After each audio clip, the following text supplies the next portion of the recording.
आपके साथ चित्रा त्रिपाठी। मौलानाओं की मौजूदगी में किया जाएगा और हमारी मौजूदगी है दूर कर रहे हैं ज्यादातर जो हैदराबाद।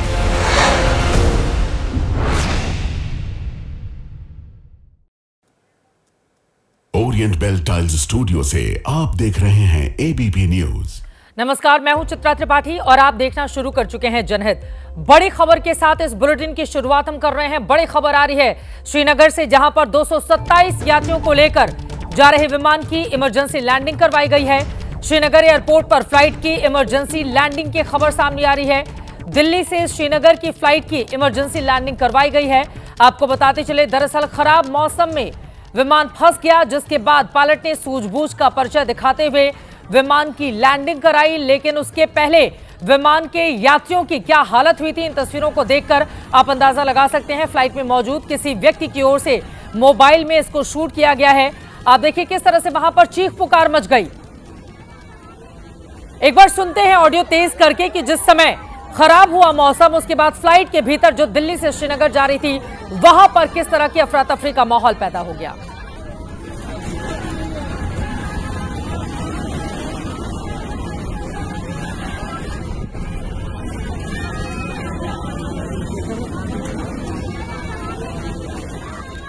अचानक से मौसम खराब हुआ, हालांकि इमरजेंसी लैंडिंग कराई जा चुकी है इस फ्लाइट की। जब हवा में यह विमान था, उस समय की तस्वीरें आप देख रहे हैं। आपको बताते चले, खबर यह है कि विमान के आगे का हिस्सा क्षतिग्रस्त हुआ है, लेकिन अभी तक एबीपी न्यूज को जो जानकारी मिली है उसके मुताबिक विमान में जितने लोग सवार थे फिलहाल वो सुरक्षित हैं। हमें और ज्यादा जानकारी का भी इंतजार है, लेकिन दिल्ली से श्रीनगर ये फ्लाइट जा रही थी और उसमें आप देखिए जब मौसम खराब हुआ तो अचानक से किस तरह से हिचकोले ये फ्लाइट खाने लगी और उसके बाद विमान में मौजूद लोग चीख पुकार मचाने लगे।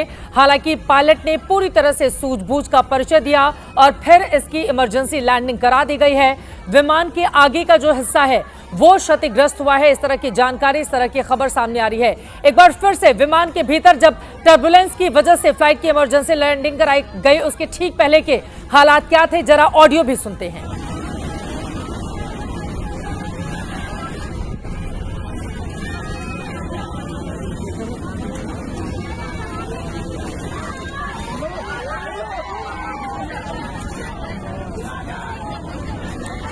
जरा सोचें, इन लोगों ने मौत को कितनी करीब से देखा होगा, क्योंकि जब भी मौसम बहुत ज्यादा खराब होता है उस समय फ्लाइट को लेकर अंदेशा बढ़ता हुआ चला जाता है। आसिफ कुरैशी हमारे सहयोगी जुड़ चुके हैं ज्यादा जानकारी के साथ।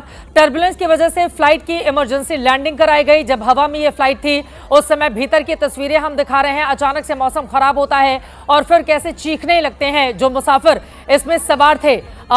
इंडिगो की फ्लाइट 227 यात्री सवार थे। खबर आ रही है आगे का हिस्सा जब इमरजेंसी लैंडिंग कराई गई वो क्षतिग्रस्त हुआ है, और क्या जानकारी मिल रही है आसिफ? चित्रा, देखिए अब जो खबर सामने आई है उसके अनुसार ये जो जहाज था वो ना सिर्फ टर्बुलेंस में फंसा, बल्कि बिजली कड़कने से जो जहाज का सामने वाला हिस्सा था वो क्षतिग्रस्त हो गया था, जिसके कारण इसकी इमरजेंसी लैंडिंग करानी पड़ी। क्योंकि टर्बुलेंस में जहाज फंसते रहते हैं, मौसम जब खराब होता है तो टर्बुलेंस होती है, लेकिन बिजली गिरने से जहाज को क्षति पहुंची है। जहाज का जो नोज कोन है वो क्षतिग्रस्त हुआ था, जिसके बाद पायलट की तरफ से एटीसी को इन्फॉर्म किया गया और उसके बाद ही इमरजेंसी लैंडिंग की सभी प्रक्रियाएं जमीन पे तैयार रखी गई और जहाज को जमीन पे जब उतारा गया तो इमरजेंसी लैंडिंग की तैयारी थी। लेकिन अच्छी बात यह रही कि पायलट की सूझबूझ से सेफ लैंडिंग हुई और सभी 227 यात्रियों को सुरक्षित प्लेन से बाहर निकाला गया। मैं बता दूं कि चित्रा, काफी गर्मी के बाद आज शाम के करीब जो काफी बादल जो कश्मीर घाटी में आए थे, खासतौर पर दक्षिण कश्मीर में कुछ इलाकों में ओले गिरने और बारिश की भी बात आ रही थी। तो खराब मौसम के कारण ही ये फ्लाइट इस टर्बुलेंस में फंसी और इतनी एक बड़ी घटना होने से पायलट की सूझबूझ से बच गया, क्योंकि जहाज को काफी नुकसान पहुंचा है। जिस तरीके से बिजली कड़कने से नोज कोन जो है जहाज का जो आगे वाला हिस्सा है वो क्षतिग्रस्त हो गया था, लेकिन सूझबूझ से इस फ्लाइट को सुरक्षित लैंड कराया गया। सभी 227 यात्रियों की जान बच गई। चित्रा, और हम तस्वीरें भी दिखा रहे हैं। आप देखिए जिस तरह से आसिफ कुरैशी हमारे सहयोगी जानकारी दे रहे थे, फ्लाइट के आगे का हिस्सा देखिए किस तरह से क्षतिग्रस्त हुआ है।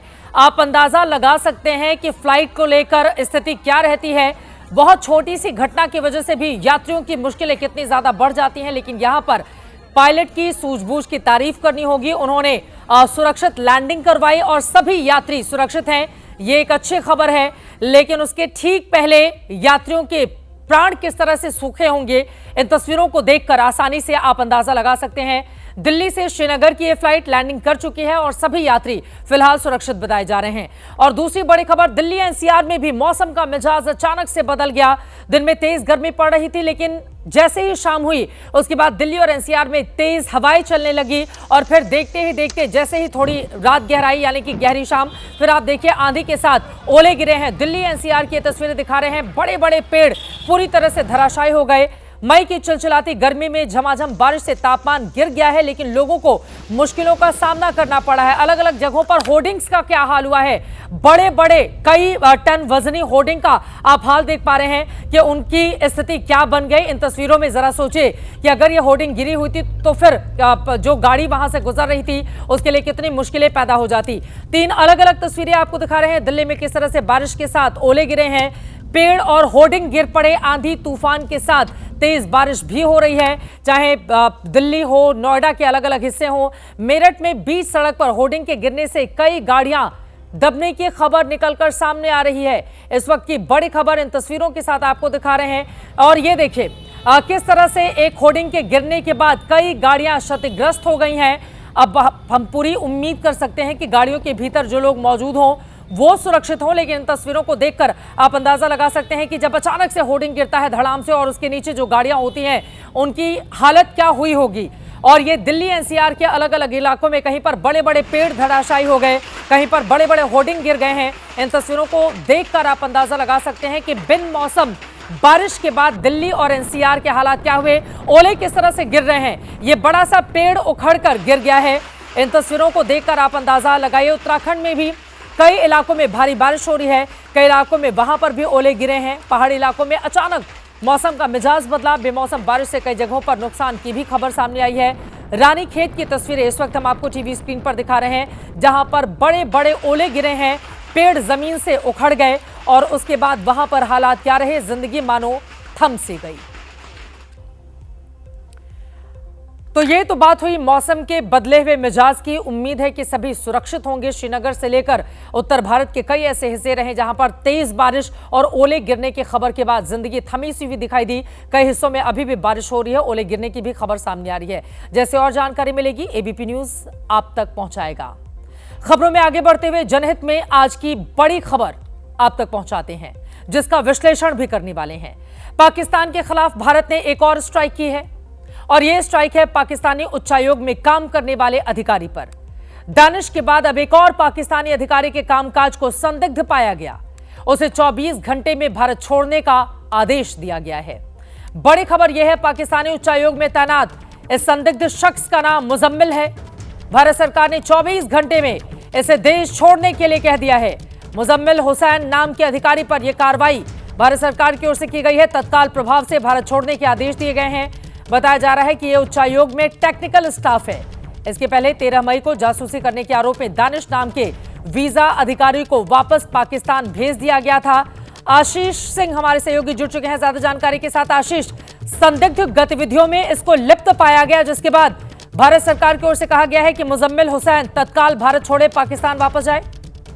जी हाँ, बिल्कुल आप ठीक कह रही हैं। आज पाकिस्तान के चार्जी अफेयर्स को बाकायदा विदेश मंत्रालय में बुला करके चित्राओं ने डिमार्च दे करके कड़ी आपत्ति दर्ज कराते हुए भारत ने स्पष्ट कहा है कि इस टेक्निकल अधिकारी को, जो कि मुजम्मिल हुसैन जिसका नाम है, उसे तुरंत पर्सोना नॉन ग्रेटा घोषित करके वापस जाने के लिए कहा गया। पाकिस्तान हाई कमीशन को सख्त हिदायत दी गई और आप बिल्कुल ठीक कह रही हैं, संदिग्ध गतिविधियों में जो हमें टॉप सोर्सेज बताते हैं उसके मुताबिक कि ये व्यक्ति उसी तरह से इन्वॉल्व था, वीजा के एवज में लोगों से स्पाइंग कराने की कोशिश लगातार कर रहा था और उस पर काफी समय से एजेंसीज ने नजर बनाया हुआ था। और उसके बाद जब पुख्ता सबूत मिले उस आधार पर इसे तुरंत वापस जाने के निर्देश पाकिस्तान हाई कमीशन को दे दिए गए। बहुत धन्यवाद आपका इस पूरी जानकारी के लिए। 24 घंटे के भीतर भारत छोड़ने के आदेश मुजम्मिल हुसैन को दिए गए हैं और संदिग्ध गतिविधियों में लिप्त ये अधिकारी था, जिसके बाद ये आदेश दिया गया है। दानिश की जासूसी का वहीं खुलासा 11 मई को तब हुआ था जब गजाला नाम की एक पंजाबी महिला को जासूसी के शक में पुलिस ने गिरफ्तार किया था। दानिश, जिसकी तस्वीर आप देख रहे हैं, इसको भी भारत सरकार ने देश से बाहर पाकिस्तान वापस कर दिया है क्योंकि उसकी भी गतिविधियां पूरी तरह से संदिग्ध थी और जैसे जैसे जांच आगे बढ़ी है वैसे वैसे हर रोज नए नए खुलासे हो रहे हैं। मलेरकोटला की रहने वाली गजाला की गिरफ्तारी में दानिश का नाम सामने आया। उसके बाद जासूसी का पूरा नेटवर्क अब देश के सामने है। दरअसल 15 मई को हिसार की पुलिस ने ज्योति नाम की महिला को गिरफ्तार किया। 33 साल की ज्योति को लेकर लगातार खुलासे हो रहे हैं। शक है कि ज्योति के जरिए दानिश ने देश की कई जानकारियां हासिल की और उसे पाकिस्तानी खुफिया एजेंसी ISI तक पहुंचाने का काम किया। दानिश के बाद अब मुजम्मिल की क्या भूमिका है, इससे पर्दा उठना बाकी है। आगे बढ़ते हुए एक अच्छे पड़ोसी की निशानी है कि वो अपने पड़ोसी के हर सुख दुख में शामिल होता हो। अब पाकिस्तान के सुख में शामिल होना तो संभव नहीं क्योंकि ऑपरेशन सिंदूर के लिए मजबूर करके अपना सुख तो खुद उसी ने उजाड़ लिया है। साझा करने को अब उसका खुद का बुलाया गया दुख ही है। 13 मई को इसी वक्त जनहित में हमने दिखाया था कि पाकिस्तान अब 4 टुकड़े में होने के करीब पहुंच चुका है। बलूचिस्तान, सिंध और खैबर पख्तूनख्वा उससे अलग होने को बेचैन है और हो सकता है पाकिस्तान के पास पाकिस्तान के नाम पर पंजाब प्रांत ही बचा रह जाए। आज बात उससे आगे की करने वाले हैं क्योंकि सिंध और बलूचिस्तान के पाकिस्तान से पिंड छुड़ाने, उससे अलग होकर आजाद मुल्क बनने के लक्षण और तीव्र हो गए हैं। आजादी की लड़ाई अब आर पार की दिशा में आगे बढ़ चली है। बलूच विद्रोहियों और सिंध के विद्रोहियों की पाकिस्तानी आर्मी से मारामारी का लेवल अचानक बढ़ गया है। ये दोनों प्रांत पाकिस्तान से आजादी के लिए दुनिया का रिस्पॉन्स मिलने के इंतजार में हैं। खासतौर पर भारत से इन्हें सबसे ज्यादा उम्मीदें हैं। रामधारी सिंह दिनकर की कविता है, जब नाश मनुज पर छाता है पहले विवेक मर जाता है। पाकिस्तान ने पहलगाम में आतंकी हमला करके किस तरह अपने ही पैरों पर कुल्हाड़ी मारी, उसे अब यह बात समझ में आ रहा है। उसके घर में युद्ध के कई मोर्चे खुल गए हैं जिससे निकलना इतना आसान नहीं रहने वाला। 3 खिड़कियों में पाकिस्तान की तबाही के तमाम लक्षण देखिए। आगे इन पर विस्तार से जानकारी देने वाले हैं। सिंध में विद्रोहियों ने प्रांतीय सरकार के मंत्री पर हमला करके उसमें आग लगा दी। बलूचिस्तान में विद्रोहियों ने पाकिस्तानी आर्मी की बस एक धमाके से उड़ा दी। सिंध में उनके घर पर निशाना साधा गया। तस्वीरें हम आपको दिखा रहे हैं। बलूचिस्तान की तस्वीरें सामने हैं। पाकिस्तान आर्मी का दावा है कि स्कूल के बच्चों की बस थी। खैबर पख्तूनख्वा में कल ही पाकिस्तान आर्मी के ड्रोन हमले में पश्तूनों के 4 बच्चे मारे गए थे। पश्तूनों का गुस्सा अब आग बन चुका है। कहा जाता है जिस विचार का वक्त आ गया हो उसे रोका नहीं जा सकता। पाकिस्तान के बंटवारे की पूरी पिक्चर भी बन चुकी है। फिलहाल 3 प्रांतों में जिस तरह की तस्वीरें हमने आपको दिखाई, ये उसका ट्रेलर भर है। पाकिस्तान के पार्टीशन का सबसे नया डोजियर सिंध से आज सामने आया है।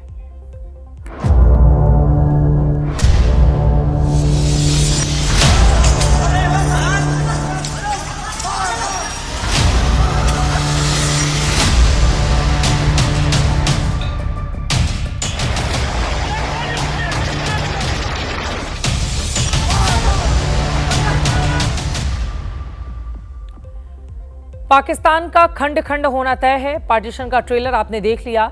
अब इसकी एक एक तस्वीर डिकोड करने जा रहे हैं। एक एक फ्रेम आपको दिखाएंगे कि कैसे पाकिस्तान के खात्मे की पिक्चर अब तेजी से बन रही है।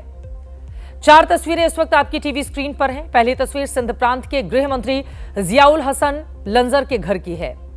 नौशहरों फिरोज में मौजूद इस घर को प्रदर्शनकारियों ने आग के हवाले कर दिया। गृह मंत्री का घर स्वाहा हो गया है। आसमान में उड़ती हुई आग की काली लपटें आपके सामने हैं और धू धू कर जलता गृह मंत्री का यह घर आप देख रहे हैं। दूसरी तस्वीर सिंध की सड़कों की है जहां प्रदर्शनकारियों ने विद्रोह का बिगुल फूंका है। तीसरी तस्वीर कैसे शहर भर में आग लगा दी गई है और चौथी तस्वीर पुलिस की है जो गोलियों से क्रैकडाउन करने की कोशिश में लग गई, लेकिन जवाब में प्रदर्शनकारी पुलिस वालों पर पत्थरबाजी कर रहे हैं। सिंध प्रांत का लॉ एंड ऑर्डर संभालने की जिम्मेदारी उसके गृह मंत्री जियाउल हसन लंजर पर है, लेकिन सिंध को आग से क्या खाक बचा पाएंगे? गुस्से की आग से खुद का घर वो नहीं बचा पाए। जियाउल हसन लंजर का ये घर आप देख रहे हैं जो आग में जलकर राख में तब्दील हो गया है। जिस आग से निकले धुएं ने पूरा आसमान काला कर दिया। कानून कौड़ी भर का होकर रह गया।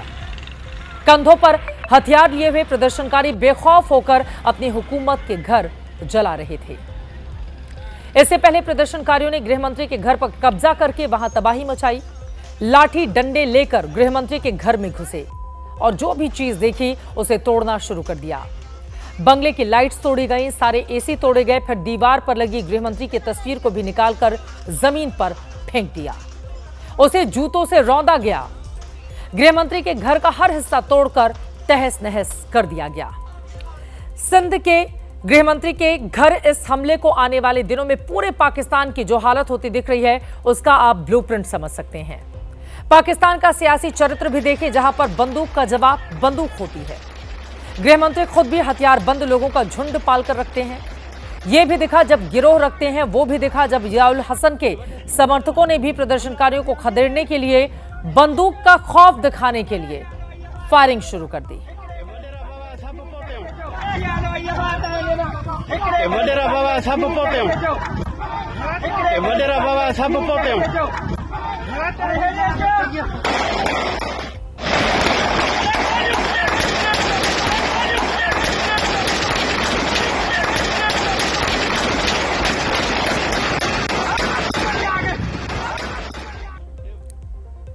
सिंध में ये जो आग आप देख रहे हैं, आपको बताते चले ये पानी की लगाई हुई आग है और ये पानी भी सिंधु का है।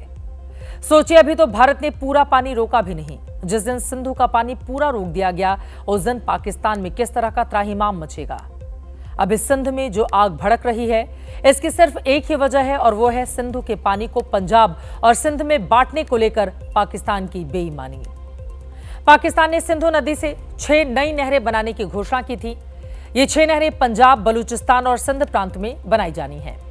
लेकिन सिंध प्रांत को पाकिस्तान सरकार की नीयत पर शक है। आरोप है कि यह सिंध के हिस्से का पानी पंजाब ले जाने की साजिश है। यह प्लान पंजाब की 1.9 मिलियन हेक्टेयर बंजर जमीन सींचने का है। सिंध में 40% पानी की कमी है, जबकि पंजाब प्रांत में सिर्फ 15% की ही कमी है। इसका सीधा सा मतलब यह है कि एक बार फिर से सिंध के साथ सौतेला बर्ताव हो रहा है और वो भी सिर्फ इसलिए क्योंकि पाकिस्तान की हुकूमत पर और उसकी आर्मी पर पंजाब लॉबी हावी है।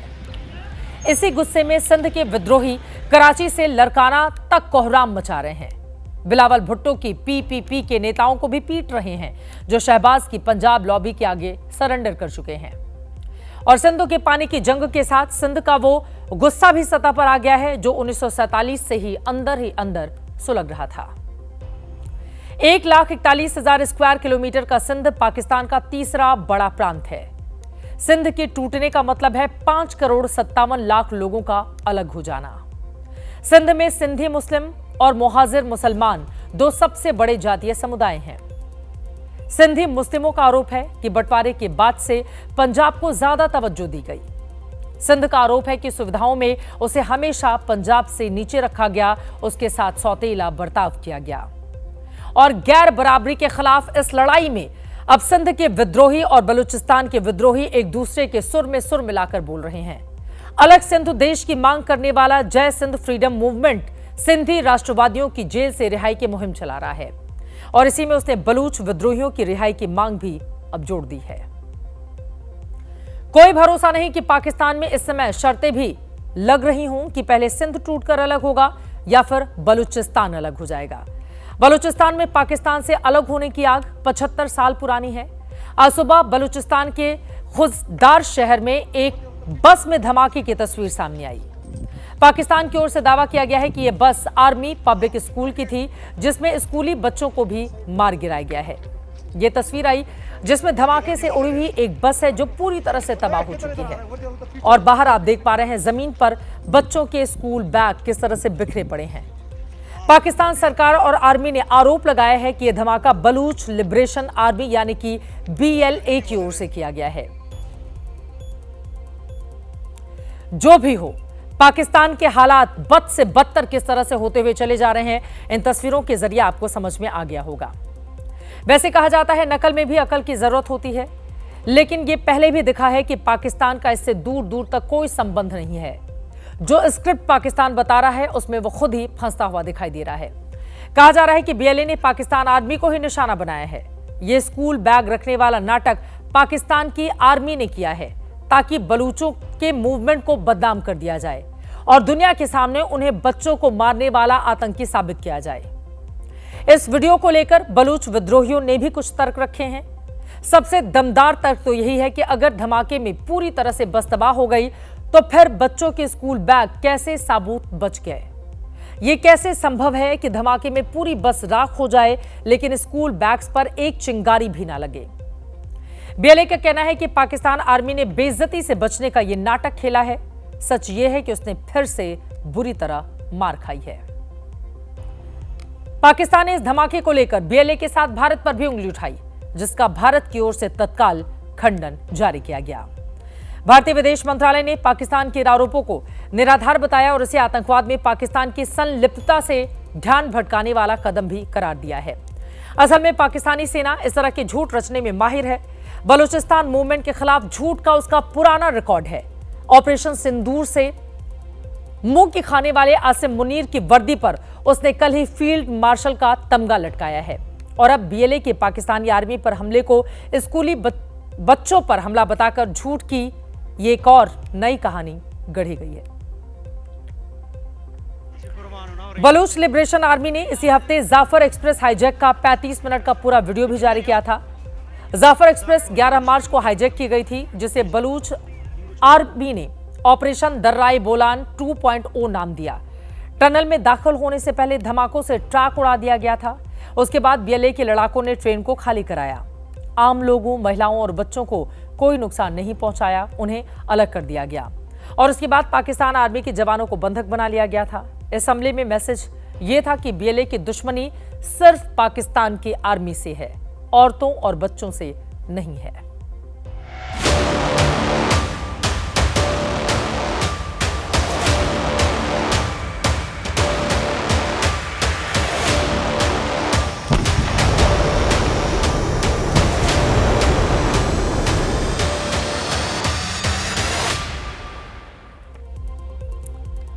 जाफर एक्सप्रेस का ये वीडियो आसिम मुनीर के उस शेखी बघारने के जवाब में था, जिसमें मुनीर ने कहा था कि बलूचिस्तान की मांग करने वाले गिनती के 1500 लोग हैं और पाक आर्मी उन्हें मसल कर रख देगी। हालांकि पाकिस्तान आर्मी की हैसियत क्या थी और क्या है, ये एक बड़े बलूच नेता ने मुनीर को ऑपरेशन सिंदूर के बाद ही याद दिला दी थी। और बलूचिस्तान जो है, जो कि पाकिस्तान की डेस्टिनी है, ठीक है, जो कि पाकिस्तान के माथे का झूमर है, तुम 1500 बंदे कहोगे कि जी हम इसको ले जाएंगे, तुम्हारी अगली 10 नस्लें भी नहीं लेके जा सकती। Balochistan, you think this 1500 people belonging to BLA and BLF and BRA etc. can take away Balochistan from us? दुनिया की जंगी तारीख में 90,000 फौजियों ने जो इकट्ठे हथियार नहीं डाले होंगे जो आपकी फौज ने डाले। ये भी अपनी निसाब की किताबों में डाल दें कि आपकी आने वाली 10 नस्लें वो भी पढ़ें। अपनी निसाब की किताबों में ये भी डाल दें कि उन 90,000 फौजियों के न सिर्फ हथियार बल्कि उनकी पतलूनें भी आज दिन तक वहां पे टांगी हुई है, ये भी उनमें डाल दें। ये दोनों बयान आपने सुन लिए, दोनों का मतलब भी आपको बखूबी समझ में आ गया होगा। ऑपरेशन सिंदूर के बाद से बलूच विद्रोहियों ने अलग बलूचिस्तान लेने के लिए पाकिस्तानी आर्मी पर हमले और तेज कर दिए हैं। बलूचिस्तान को लेकर ही पाकिस्तान बुरी तरह से घबराया हुआ है। कहा तो यह भी जाता है कि तेज होते हमलों और हलाक हो रहे अपने सैनिकों को देखकर मुनीर की आर्मी में बीएलए का खौफ बढ़ता जा रहा है। जिन चीनी हथियारों पर पाकिस्तान की आर्मी बहुत भरोसा कर रही थी, बलोच लड़ाके उन्हें तबाह कर रहे हैं। उन्हें घात लगाकर पाकिस्तान आर्मी पर हमले उन लोगों ने तेज कर दिए हैं। आर्मी की बस में धमाका भी उसी कड़ी का एक हिस्सा है। बलूच आर्मी पहले ही दावा कर चुकी है कि बलूचिस्तान के 80% इलाके पर उसका कब्जा है।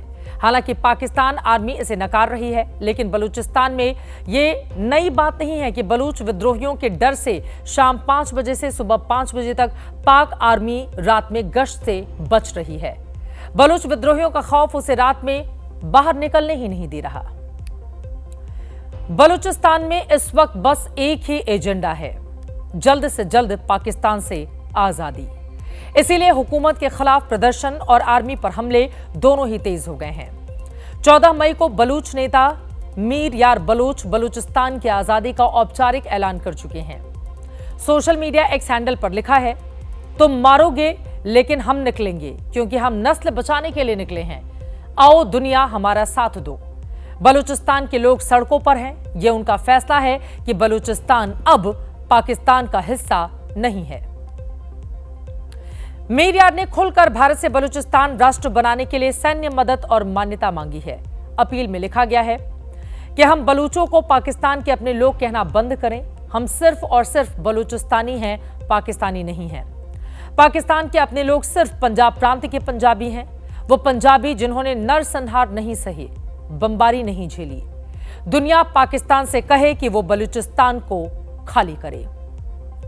बलूचिस्तान में पाकिस्तानी आर्मी के जुल्म, बलूच विद्रोहियों की हत्या, किडनैपिंग, बलूचियों के मानवाधिकार हनन पर भारत चिंतित रहा है।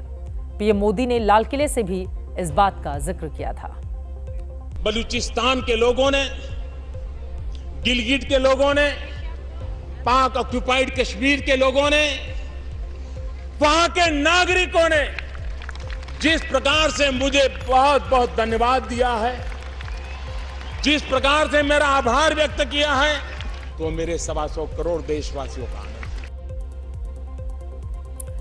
सवाल यह है कि जब 4-4 जंग में और हाल ही में ऑपरेशन सिंदूर में भी मार खाकर पाकिस्तान सुधरा नहीं, कश्मीर को लेकर अपनी आतंकी साजिशें छोड़ नहीं रहा, तो ऐसे में भारत को अब आगे क्या करना होगा? उसे क्या डोज देनी चाहिए? बलूच विद्रोही चाहते हैं कि भारत बलूचिस्तान को मान्यता दे। बलूच विद्रोही चाहते हैं कि भारत उन्हें सैन्य सहायता दे। बलूच चाहते हैं कि भारत उन्हें अंतर्राष्ट्रीय समर्थन दिलाए।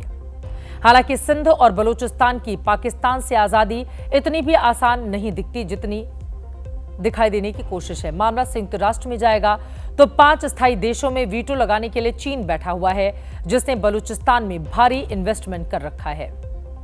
यह सच्चाई बलूच विद्रोही भी जानते हैं, इसीलिए लड़ रहे हैं ताकि पाकिस्तान को घुटनों पर लाया जा सके।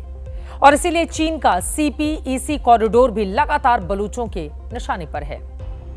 बलूचिस्तान अकेला ही पाकिस्तान की कुल जमीन का 44% हिस्सा है, बहुत बड़ा हिस्सा। बलूचिस्तान क्षेत्रफल में सबसे बड़ा लेकिन आबादी में सबसे छोटा प्रांत है। बलूचिस्तान में सबसे बड़ी आबादी बलूचों की, दूसरे नंबर पर पश्तूनों की है। बलूचिस्तान में गोल्ड, पेट्रोलियम और कई खनिजों का भंडार माना जाता है। रिपोर्ट्स हैं कि बलूचिस्तान से पाकिस्तान हर साल 2 टन सोना निकालता है। 1948 में पाकिस्तान से बंदूक के दम पर बलूचिस्तान का विलय कराया गया था, लेकिन उसके बाद से बलूचिस्तान में पाकिस्तान का 7 दशक का इतिहास बलूचों के संसाधनों पर डाका डालने, उनकी संपत्तियों को पाकिस्तान के दूसरे हिस्सों में ले जाने और विरोध करने पर फौज के दम पर बलूचों की आवाज दबाने, उनके अपहरण, हत्या से भरा हुआ है। भारत के ऑपरेशन सिंदूर के बाद से बलूचों में नई उम्मीद जगी है, इसीलिए पाकिस्तान आर्मी पर बलूच विद्रोही लगातार हमले कर रहे हैं। लड़ाई अभी नहीं तो कभी नहीं की है, यानी कि आर पार की। इस खबर के अंत में बस इतना ही कि जिनके खुद के घर शीशे के होते हैं वो दूसरों के घरों पर पत्थर नहीं फेंका करते। जिस फिल्म का ये डायलॉग है उस फिल्म का नाम है वक्त, और वक्त पाकिस्तान का ठीक नहीं चल रहा है। खासतौर पर ऑपरेशन सिंदूर के बाद तो बेहद खराब हो चला है। यह शहबाज शरीफ को भी समझना होगा और आसिम मुनीर को भी। 9 मई की रात जब भारत ने पाकिस्तान के एयरबेस पर जवाबी कार्रवाई की, तब पता है आपको कि पाकिस्तानी सेना का प्रमुख आसिम मुनीर कहां था? बंकर में छिप गया था। रावलपिंडी के नूर खान एयरबेस पर भारत के ब्रह्मोस मिसाइल गरज रहे थे और मुनीर डर के मारे बंकर में छिपा हुआ था। करीब 2 घंटे तक मुनीर बंकर में छिपा रहा और उसी बंकर से उसने पाकिस्तान के पीएम शहबाज शरीफ को फोन किया था और बताया कि भारत ने मिसाइल दागे हैं। अब इसी बंकर वाले मुनीर को पाकिस्तान में फील्ड मार्शल बना दिया गया है। सवाल यह है कि क्या मुनीर की ये कुर्सी पाकिस्तान के लिए काल बनने जा रही है? दरअसल 1947 में अलग देश बनने के बाद से पाकिस्तान में 17 सेना प्रमुख रहे। मुनीर उनमें से केवल दूसरे हैं जिन्हें फील्ड मार्शल के रूप में प्रमोशन दिया गया है। इसके पहले साल 1958 में अयूब खान वहां का सेना प्रमुख था, जिसे फील्ड मार्शल बनाया गया था। पाकिस्तान के इतिहास में अब तक यही दोनों फील्ड मार्शल बने हैं। अयूब खान ने फील्ड मार्शल बनने के साथ ही तत्कालीन राष्ट्रपति को बेदखल कर पाकिस्तान की सत्ता हथिया ली थी। तानाशाह बन गया था। 1958 से 1969 तक करीब 11 साल अयूब खान पाकिस्तान में शासक रहा। अब आसिम मुनीर भी कुछ वैसा ही कर दे तो आप चौंकिएगा मत, क्योंकि इस वक्त पाकिस्तान में हर कोई यही कह रहा है कि शहबाज शरीफ की अब कोई हैसियत बची नहीं रह गई। पाकिस्तान के सत्ता में सरकार से ज्यादा सेना की चलती है। कुछ लोग तो ये भी बता रहे हैं कि आसिम मुनीर ने खुद ही ये अवार्ड लिया है ताकि पाकिस्तान की सत्ता को अपने इशारों पर नचा सके। मतलब साफ है कि आसिम मुनीर शहबाज और पाकिस्तान की सत्ता का काल बनने वाला है। और यहां एक दूसरा संयोग आप इस तरह से भी समझ सकते हैं कि अयूब खान जब फील्ड मार्शल था तब पूर्वी पाकिस्तान के बांग्लादेश बनने की स्क्रिप्ट लिखी गई थी। अब आसिम मुनीर के कार्यकाल में बलूचिस्तान आजाद हो जाए तो कोई बड़ी बात नहीं, क्योंकि संयोग उसी तरह के पाकिस्तान में बनते हुए दिखाई दे रहे हैं। पाकिस्तान में फील्ड मार्शल का पद पाकिस्तानी सशस्त्र बलों में सर्वोच्च पद है और पाकिस्तानी दुनिया में एकमात्र मुल्क है जो हारे हुए जनरल को अपनी सबसे बड़ी सैन्य कुर्सी पर बिठा सकता है। मुनीर के इस कथित प्रमोशन और फील्ड मार्शल बनने के बाद उसकी नई तस्वीर रावलपिंडी सैन्य हेडक्वार्टर में उसने सैनिकों की सलामी ली है। मुनीर फील्ड मार्शल होने के साथ साथ सेना प्रमुख के पद पर बना रहेगा। 2027 तक मुनीर सेना प्रमुख के पद पर है और इसके बाद वो जीवन भर फील्ड मार्शल रहेगा। फील्ड मार्शल के पास अपना खुद का प्रतीक चिन्ह और अपनी खुद की छड़ी होती है जिसे वो अपने साथ लेकर चलता है। फील्ड मार्शल को सलामी का जवाब देने की जरूरत नहीं होती, बल्कि वो सलामी का सम्मान करने के लिए सिर्फ छड़ी हिलाता है। पाकिस्तानी सेना में फील्ड मार्शल 5 स्टार रैंक का सैन्य अधिकारी होता है जो सभी सेना के ऊपर होता है। पर्सनली मैं इस चीज को बिल्कुल पसंद नहीं करती कि इस तरह का कोई ओहदा जो है वो किसी को भी दिया जाए कि जी आपने कौन सा बहुत कहा जा रहा है कि जी भारत के साथ हमारी जंग हुई और उस जंग को इन्होंने जीत लिया। ये ओहदा शायद उस वक्त मिलना चाहिए था, या अगर देना ही था जरूरी कि अगर ये बलूचिस्तान में जो कुछ हो रहा है उसको कंट्रोल करते। बलूचिस्तान में जो BLA के अटैक चल रहे हैं, बलूचिस्तान में मुसलसल जानते हैं सबके बहुत हंगामा है, अगर उसे कंट्रोल किया जाता, अगर TTP को कंट्रोल, अगर इन्हें गवर्नेंस का थोड़ा आइडिया होता तो मईशत हो गई, दिफा हो गया, आपका दाखिला हो गया, आपकी खारजा पॉलिसी हो गई, आपकी जितनी पॉलिसी भी पाकिस्तान में बन रही हैं, हर पॉलिसी में क्या फौज की मुदाखलत होती अगर ये कामयाब लोग होते, या ये लोग अक्लमंद लोग होते, या इनके अंदर थोड़ा सा भी शऊर होता। एस्टेब्लिशमेंट इनको हाथ पकड़ के गोद में बिठा के इनको सिखा रही है। तो कुल मिलाकर आसिम मुनीर ने ऐसा लग रहा है कि खुद ही फोन करके शहबाज शरीफ को कहा होगा कि चलो अब मेरा प्रमोशन करो, क्योंकि चलती तो उसी की है। और शहबाज शरीफ घुटनों के बल पर आकर सारी बातें मान रहे हैं। हाल ही में उनके कई बयान पूरी तरह से इशारा कर रहे हैं कि सेना जो लिख कर देती है शहबाज शरीफ वो रट्टा मारकर पढ़ देते हैं। फिलहाल हम अब बढ़ेंगे आगे।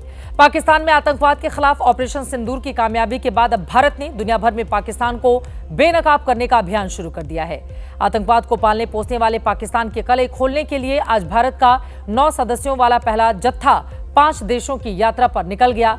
इस टीम की अगुवाई JDU सांसद संजय झा कर रहे हैं, जिनके साथ बीजेपी के 4 सांसद अपराजिता सारंगी, बृजलाल, प्रदान बरुआ और हेमांग जोशी के अलावा TMC सांसद अभिषेक बैनर्जी, CPIM सांसद जॉन ब्रिटास, पूर्व विदेश मंत्री और कांग्रेस नेता सलमान खुर्शीद और पूर्व राजदूत मोहन कुमार शामिल हैं।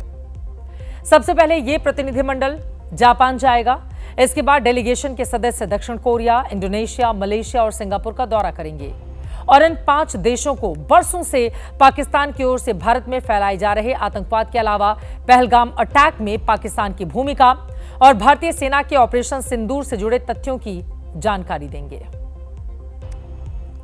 पाकिस्तान की सरकार, वहां की सेना और पूरे सिस्टम ने मिलकर अपने देश में आतंकवाद का पूरा इंफ्रास्ट्रक्चर खड़ा कर रखा है। पड़ोस में फलती फूलती इसी दहशतगर्दी के तमाम दस्तावेजी सबूत दुनिया को दिखाने के लिए अब से थोड़ी देर पहले भारत का दूसरा प्रतिनिधिमंडल भी दिल्ली से रवाना हो चुका है। शिवसेना सांसद श्रीकांत शिंदे की अध्यक्षता में बनी इस 8 सदस्यों वाली टीम में बीजेपी सांसद बांसुरी स्वराज, इंडियन यूनियन मुस्लिम लीग के सांसद मोहम्मद बशीर, बीजेपी सांसद अतुल गर्ग, बीजेडी सांसद सस्मित पात्रा, बीजेपी सांसद मनन कुमार मिश्रा, पूर्व केंद्रीय मंत्री SS अहलूवालिया और पूर्व राजनयिक सुजान चिनॉय शामिल हैं। 8 सदस्यों का ये प्रतिनिधिमंडल मिडिल ईस्ट में भारत के मजबूत साझेदार देश संयुक्त अरब अमीरात के अलावा अफ्रीकी देशों लाइबेरिया, कांगो और सिएरा लियोन जाकर पाकिस्तान की करतूतों का पूरा पुलिंदा पेश करने वाला है। जनहित में आगे बढ़ते हुए आज की एक और बड़ी खबर, सुरक्षा बलों को आज बहुत बड़ी कामयाबी मिली है। छत्तीसगढ़ के अबूझमाड़ जंगल में बड़ा एनकाउंटर हुआ है। करीब 30 साल से फरार चल रहे नक्सलियों के सबसे बड़े नेता सहित 27 नक्सलियों को ढेर कर दिया गया। अबूझमाड़ छत्तीसगढ़ के नारायणपुर जिले में पड़ता है। जिला मुख्यालय से यह जगह, जिसकी दूरी 47 किलोमीटर की है। अबूझमाड़ का इलाका महाराष्ट्र के गढ़चिलौरी जिले और आंध्र की सीमा से सटा हुआ है। मारे गए नक्सली नेता बसवराज पर 1 करोड़ रुपए का इनाम था। 1 करोड़ रुपए का।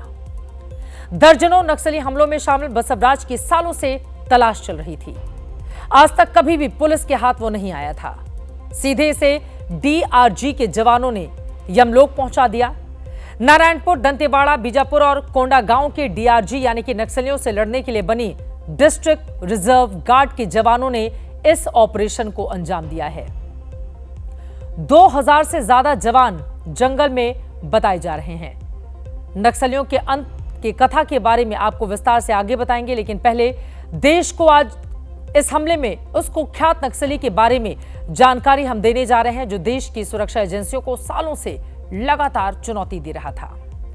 देश की सुरक्षा एजेंसियों के पास 1 करोड़ के इनामी नक्सली बसवराज की यही एक तस्वीर थी।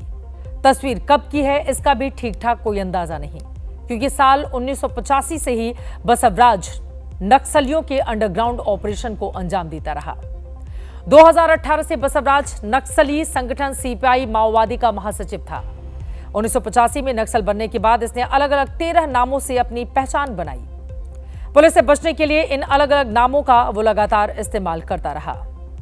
नंबल्ला केशवराव, कृष्णा, विनय, गनगन्ना, बसवरा राजू, बसवराज, प्रकाश, गगन्ना, केशव, बीआर, उमेश, दारापू नरसिम्हा रेड्डी, नरसिम्हा, ये नाम उसने खुद अपने आप को दिए। बसवराज के नाम से यह ज्यादा चर्चित था। एनआईए को भी इसकी लंबे समय से तलाश थी। 2 मामलों में एनआईए ने इसके ऊपर केस दर्ज कर रखा था। नक्सली नेता के अंत की इस उपलब्धि पर प्रधानमंत्री नरेंद्र मोदी और गृह मंत्री अमित शाह ने सुरक्षा बलों को बधाई दी है। प्रधानमंत्री ने कहा है कि शांति के लिए सरकार पूरी तरह से प्रतिबद्ध है।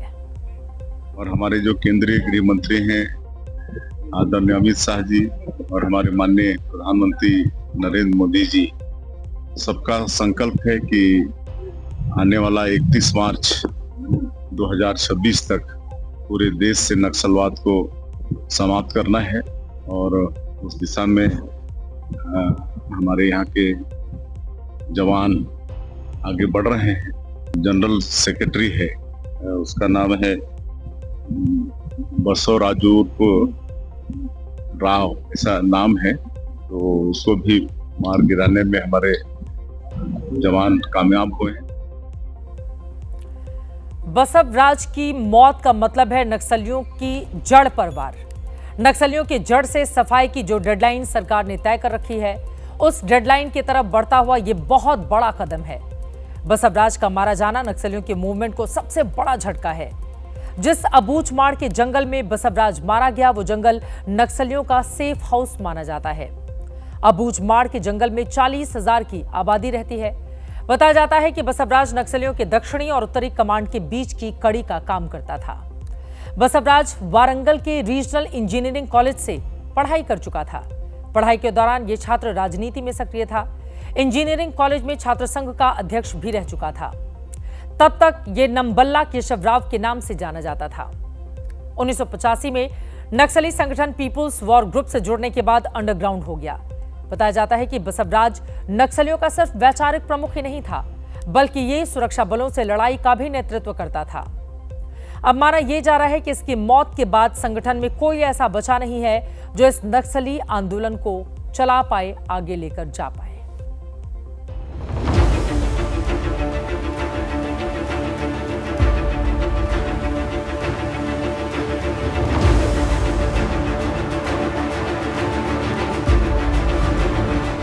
बड़ी सफलता सफलता है जो जवानों को मिली है।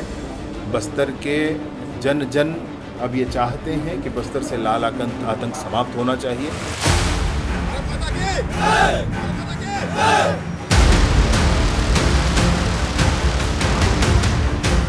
सुरक्षा बल के जवान पूरी मुस्तैदी से मजबूती से काम कर रहे हैं ताकि मार्च 2026 तक बस्तर हमारा नक्सल मुक्त हो जाए।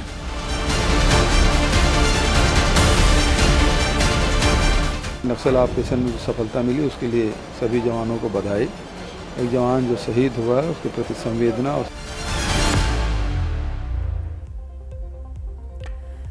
देश से नक्सलियों का सफाया करना मौजूदा सरकार के टॉप एजेंडे में शामिल है। 27 नक्सलियों के मारे जाने के बाद गृह मंत्री अमित शाह ने सुरक्षा बलों को बधाई देते हुए सोशल मीडिया पर पोस्ट किया है। उन्होंने लिखा कि नक्सलवाद को खत्म करने की लड़ाई में एक ऐतिहासिक उपलब्धि का दिन है। हमारे सुरक्षा बलों ने 27 खूंखार माओवादियों को मार गिराया है। इसमें सीपीआई माओवादी के महासचिव, शीर्ष नेता और नक्सल आंदोलन की रीढ़ नंबाला केशवराव उर्फ बसव राज भी शामिल है। नक्सलवाद के खिलाफ भारत की लड़ाई के 3 दशकों में यह पहली बार है जब हमारे बलों द्वारा एक महासचिव स्तर के नेता को मार गिराया गया हो। जवानों को मैं बधाई देता हूं। गृह मंत्री ने यह ट्वीट किया। अमित शाह ने आज फिर नक्सलियों के द एंड की डेडलाइन का जिक्र किया और कहा कि 31 मार्च 2026 से पहले नक्सलवाद को पूरी तरह से खत्म कर दिया जाएगा। गृह मंत्री पहले ही ये डेडलाइन तय कर चुके हैं। पशुपतिनाथ से तिरुपति तक का लाल कॉरिडोर, बाढ़ राज्य, कई जिले, कई तहसीलें, कई थाने कब्जे कर दिए, पूरी व्यवस्थाएं समाप्त कर, पैरेलल करेंसी चलाई, पैरेलल स्टैंप पेपर चलाए। मैं सबसे पहले एक बात इस सदन में जिम्मेदारी के साथ बताना चाहता हूं, 21 मार्च 2026 को इस देश से नक्सलवाद समाप्त। साल 2014 में मोदी सरकार के सत्ता में आने के बाद से देश में नक्सली हिंसा में कमी आई है। नक्सलियों की सरकार ने कमर तोड़ी है। 2014 में जहां 35 जिले नक्सलवाद से सबसे ज्यादा प्रभावित थे, 2025 में संख्या घटकर 6 रह गई। नक्सल प्रभावित जिलों की संख्या देश में 126 से घटकर 18 पर आ गई है। पिछले 10 सालों में 8000 से अधिक नक्सलवादियों ने हिंसा का रास्ता छोड़ा है। 2014 से 2024 तक नक्सली घटनाओं में काफी कमी आई है। इस दौरान 15 शीर्ष नक्सली नेताओं को सुरक्षा बलों ने मार गिराया। माओवादियों के खिलाफ लड़ाई अब अपने अंतिम चरण में पहुंच रही है। नक्सली हिंसा की घटनाएं 2010 में 1936 हुई थी। बीते कुछ सालों के कुछ आंकड़े जो आपके लिए जानना बेहद जरूरी है। 2024 में ये घटकर 374 रह गई हैं। इन आंकड़ों से आप समझ सकते हैं 81% की किस तरह से कमी आई है। साल 2010 में नागरिक और सुरक्षा बलों को मिलाकर नक्सलियों के हमले में 1005 लोगों की जान चली गई थी। 2024 में यह संख्या 150 तक रह गई है। मौत के आंकड़ों में भी 85% की कमी आई है। नक्सलियों को खत्म करने और शांति स्थापित करने की दिशा में छत्तीसगढ़ के साथ ही केंद्र की सरकार जुटी रही। छत्तीसगढ़ के जिस बस्तर रीजन को नक्सलियों का गढ़ कहा जाता था, जहां कभी लोग दिन में निकलने से डरते थे, वहां तस्वीर कितनी बदल गई है। छत्तीसगढ़ की तस्वीर बदल रही है। नक्सलियों के लिए सेफ जोन कहे जाने वाले बस्तर में जहां पहले नक्सलियों की जन अदालत लगती थी, अब वहां समस्या जानने के लिए सरकार के शिविर लग रहे हैं। माओवादियों की तथाकथित राजधानी कहे जाने वाले बस्तर के कुतुल गांव से जो तस्वीर सामने आई है, वो भी आंखों को सुकून देने वाली है। आजादी के बाद पहली बार कल यहां बस सेवा का शुभारंभ हुआ है। अबूझ माड़ के जंगल में बसे कुतूल तक बस सेवा की शुरुआत बहुत ज्यादा बड़ी उपलब्धि है। उम्मीद यही कि नक्सलवाद को जड़ से खत्म करने के लिए सरकार जो प्रतिबद्धता दिखा रही है, जल्द से जल्द उसमें कामयाबी मिले, ताकि देश तेजी से उस हिस्सों में भी तरक्की कर पाए जहां पर विकास के पैमाने पर वो अभी भी काफी पिछड़ा है। और अब आज का जनहित मंत्र, हौसला रख अपने इरादों में, बुलंदी को पाना है, न हारना है न लौटना है, तुझे अपनी मंजिल तक जाना है।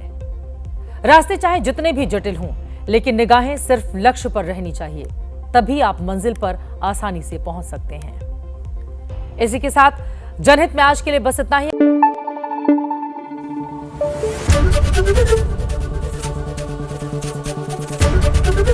एबीपी न्यूज आपको रखे आगे।